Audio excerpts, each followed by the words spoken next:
Welcome to the Probability Brief, the signal check on the world's most telling prediction markets.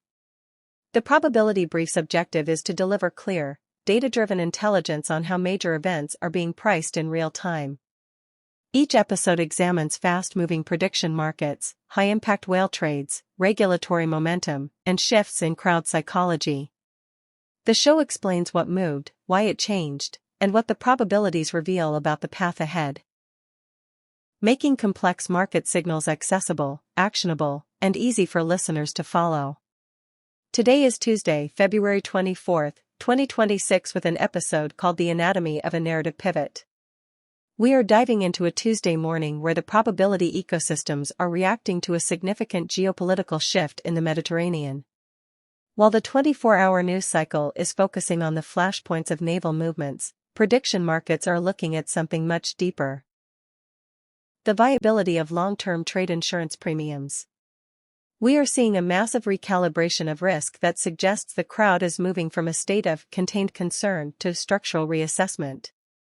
In our first segment, Signal Mechanics, we investigate how a signal propagates through a system. Specifically, why did a single rumor move the Mediterranean maritime market by nearly 12% in under an hour? It started with a leaked screenshot of a draft advisory from a major Lloyd's of London syndicate. In a high-stakes prediction market, a regulatory leak or a hint of a shift in insurance standards acts like a catalyst. It isn't just about the information itself, it's about the information asymmetry. Those who saw the leak first moved the price, and the rest of the market followed in a frantic attempt to close the gap. This is a classic example of why a rumor moves a market. It's not because the rumor is true, but because the cost of being wrong is too high for those on the other side of the trade. Turning to our market micro-stories, we look at a 3% shift in the niche market for Port of Piraeus throughput volume for Q2 2026. At 2 a.m. Universal Time Coordinated, there was a sudden liquidity spike, a rush of capital into no contracts. This was a mispriced market correcting itself.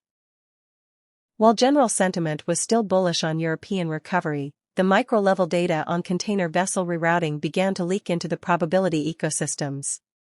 This teaches us a vital lesson about incentive design. When traders have specific, granular knowledge about supply chains, they don't wait for the press conference, they move in the dark of night to capture the alpha before the general public wakes up.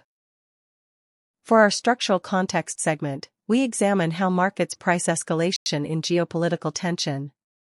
Currently, the probability of a full Mediterranean transit restriction has climbed from 15% to 34%. What's interesting here is the adoption curve of defensive tech. Markets are simultaneously pricing a surge in autonomous drone escort service providers. This tells us that the probability ecosystem isn't just predicting a disaster. It's pricing the disaster relief and the tech breakthroughs that will inevitably arise to mitigate that disaster. It's a dual-track pricing model where risk and innovation are intrinsically linked. In our crowd psychology deep dive, we see narrative anchoring in full effect.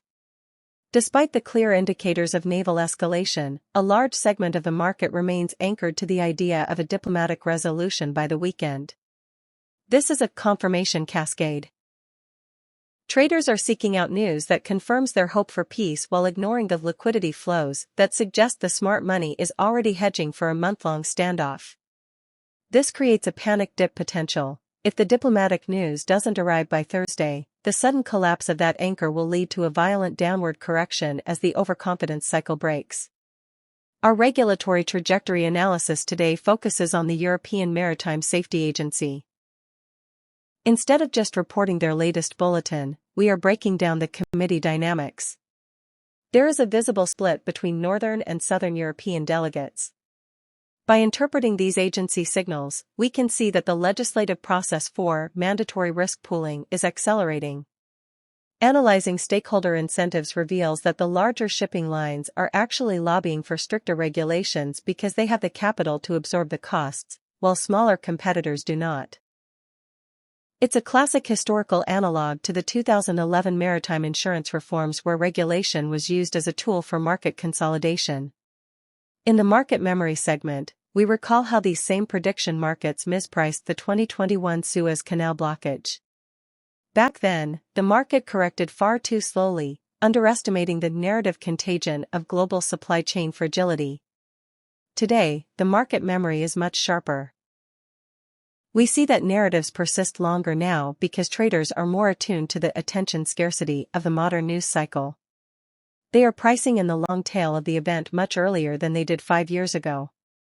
For our cross-market correlation segment, we observe that when the Mediterranean security market moves, the global wheat futures usually follow with a 6-hour lag.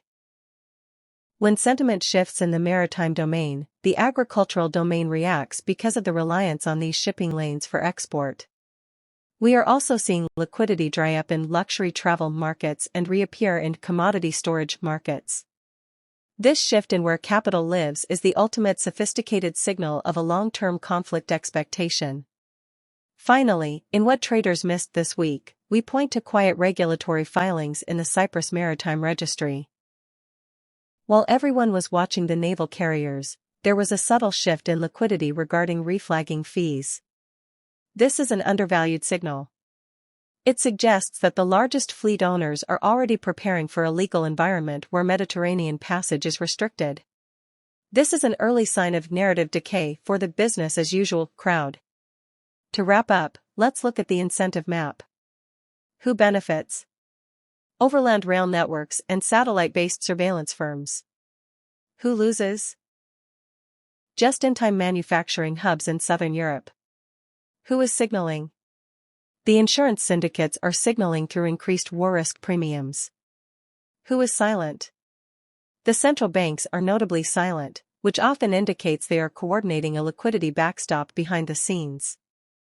This map shows us that the market isn't just a collection of bets, it's a battle of incentives where the most silent players often hold the most power. Episode summary and closing. Today we deconstructed the anatomy of a narrative pivot. We saw how a leaked insurance draft acted as a signal mechanic, how 2 a.m. liquidity spikes revealed supply chain secrets, and how narrative anchoring is creating a dangerous gap between expectation and reality. We tracked the cross-market correlation between ships and wheat and mapped out the winners and losers of the current Mediterranean friction. Thank you for listening to the Probability Brief. If you found this valuable, please like, subscribe, follow, and share with someone who watches the odds like you do.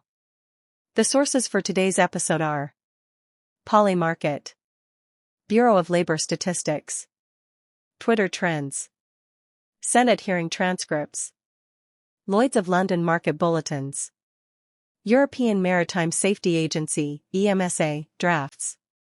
This podcast is for informational purposes only and does not constitute financial, investment, or betting advice. All market probabilities are subject to change. Episodes may be generated using fully original, market movements. Some scenarios, market movements, or examples discussed in this episode may be illustrative or simulated for explanatory purposes.